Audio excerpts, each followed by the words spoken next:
Le message du jour vous est présenté par notre frère Marc.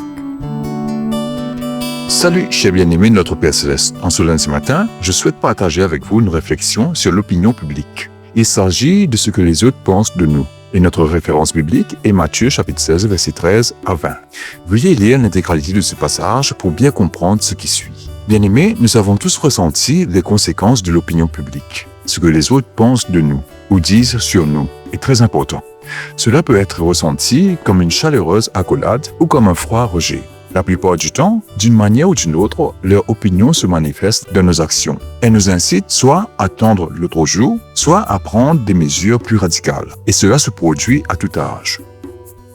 Maintenant, bien-aimés, pour illustrer cela, je vais vous raconter l'histoire d'un petit garçon de 8 ans. Lorsque ce garçon a rendu visite à ses grands-parents, ils lui ont offert une nouvelle casquette doublée avec des rabats sur les oreilles. Elle avait même une sangle qui se fermait sous le menton pour qu'elle reste bien en place. Même s'il faisait de la luge, ce garçon était si heureux qu'il l'a porté dès le retour à la maison.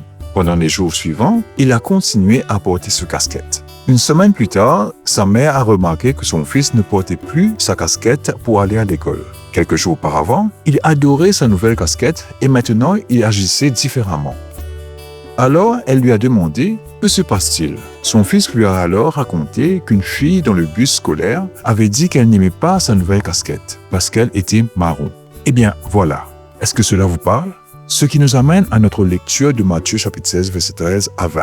Bien-aimés, de nombreux événements de la vie de Jésus sur terre sont des récits publics de son ministère, de ses confrontations, mais pas ce passage. Il s'agit de Jésus et de ses amis dans leurs moments privés, et je suis très attentif à chaque mot.